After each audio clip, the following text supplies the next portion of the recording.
너무 바빠 아침 뉴스 놓치셨습니까? 밤새 새 교황이 선출됐습니다. 사상 첫 미국 출신 교황입니다. 그런데 이름이 레오 14세입니다. 이 이름에 담긴 의미가 심상치 않습니다. 함께 알아보겠습니다.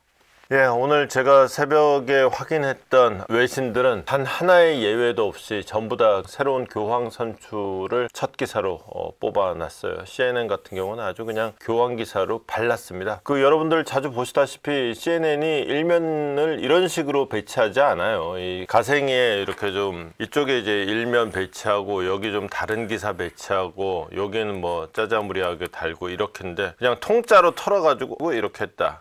이게 굉장히 특이한 것이고, 그 다음에 진짜 이게 눈길을 끄는 거는 미국인 교황이 탄생을 했다. 근데 정확히 말하면은 미국 출신이에요. 현재의 국적은 페루 국적입니다. 그러니까 이제 남미에서 활동하는 사람인 거죠. 남미. 지난번에 이제 프란치스코 교황도 이제 아르헨티나였는데 역시나 이제 남미 쪽 영향이 좀 큰 거고, 이 양반이 딱 선출돼 가지고 연설을 하는데 하는 얘기가, 제가 이제 아마 문장으로서는 헬로우 텀 뭐 이런 거 말고 문장다운 문장으로 제일 먼저 배운 문장이었던 것 같아요. Peace be with you. 이제 천주교에서는 가장 이렇게 천주교뿐만이 아니라 모두에게나 이제 축복의 의미죠. 평화가 당신과 함께 하기를. 그걸 이제 물론 영어로 하지는 않고 라틴어로 했습니다. 이 양반이 5개 국어, 능통한 게 5개 국어고 할 줄 아는 게 거기다 한 2개어가 더 있나 그렇고, 원래 미국 출신이니까 당연히 영어를 할 텐데 대중 연설은 이탈리아어하고 그 다음에 스페인어로 했어요. 그러니까 이 양반이 기본적으로 이게 여기가 지금 바티칸이잖아요. 바티칸이면은 뭐 바티칸이면 전 세계에서 이제 카톨릭 신자들이 모이는 곳이기도 하지만 기본적으로 이탈리아 사람들이 많으니까 이태리어를 했고, 그 다음에 아무래도 그 가톨릭 인구 중에 이제 남미를 중심으로 해서 좀 스페인어를 쓰는 사람들이 많다 보니까 또 이제 그쪽이 가톨릭 교세가 세죠. 그래서 스페인어 쪽을 썼습니다. 영어는 안 썼어요. 미국 출신이지만 영어는 안 썼습니다. 본인이 이제 미국 출신이라는 걸 그렇게 강조를 안 하려는 인상인 것 같고, 굉장히 의미 있는 건 이거예요. 교황이 레오 14세로 명명하기로 했습니다. 우리도 왜 뭐 예컨대 세종대왕이 본인이 세종대왕인 거를 몰랐죠. 이거는 왕이 죽은 다음에 이제 이렇게 부여하는 명칭이고, 그냥 본인 살아 있는 동안에 이런 이름이 없고요. 교황도 원래는 없었어요. 그냥 교황이었어요. 그러다가 이제 언제부턴가 생겼어요. 그게 언제부터 생겼는지는 잘 몰라요. 어쨌거나 언제부턴가 생겼는데, 다른 거는 뭐냐, 세종대왕은 본인이 세종대왕인 줄 모르고 나중에 죽은 다음에 이제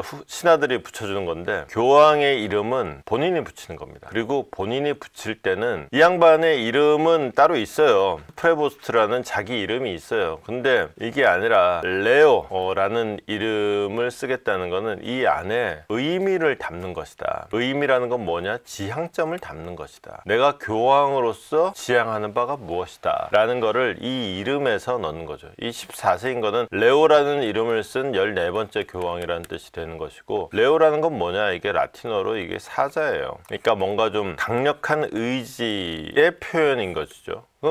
그러면 과연 무엇을 위한 강력한 의지냐? 여기서 이제 좀 지향점이 달라져요. 레오가 이 앞에도 13명이나 있었습니다만은 약간씩 달라요. 약간씩 그 지향점이 다른데, 일단 레오라는 이름이 교황들한테 지금 13명이나 앞서 썼던 것처럼 유명한 이유가 레오 1세가 유명합니다. 이 양반은 5세기 때 사람이에요. 5세기면은 여러분 기억하시겠지만은 교황이라는 게 물론 이제 베드로부터 시작을 하긴 합니다만은, 베드로가 반석 위에 올려가지고 반석 위에 올렸다지만은 실제로는 이제 기독교가 공인이 된 게 313년 콘스탄티누스에서부터 시작해서 이제 정식으로 국교가 된 거. 그런 다음에 이제 대개 4, 5세기쯤부터 이제 정말로 교리가 딱딱 정리가 되죠. 그래서 무슨 공의회 그래가지고는 삼위일체도 만들고, 그러면서 이제 뭐 종교 논쟁이 딱 정리가 되는데, 그 와중에 이제 강력하게 딱 가톨릭 교회라는 모습을 세운 사람이 레오 1세였던 것이죠. 레오 1세는 그런 면에서 강력한 사람이었고, 지금에 와서 이 사람이 레오라는 이름을 썼던 건 뭐냐, 이 직전이었던 레오 13세라는 사람이 이게 좀 약간 좀 뭐랄까 사회개혁 이쪽에 이제 관심을 많이 가졌다는 것이죠. 그러니까 이 양반도 좀 그쪽이 아니겠느냐. 이번에 교황선출이 뭐 언제나 교황선출은 관심이지만은 교황선출이 관심을 가졌던 이유는 직전에 이제 그 두 교황이라는 영화가 있잖아요. 두 교황이라는 영화가 관심을 갖는 이유가 이제 한 명은 좀 약간 보수적인 교황이었고 이 사람이 좀 진보적인 교황한테 넘겨준 거죠. 그래서 이 양반이 이제 프란체스코 교황이었던 것이고, 그러면 이번엔 다시 보수로 돌아갈 것이냐 아니면 또 진보로 갈 것이냐, 이게 이제 관심의 핵심이었었는데 본다면은 다소 중도로 분류될 법한 사람이에요. 다만 중도라고 했을 때 약간은 진보 쪽에 좀 초점을 두는 게 아니냐. 일단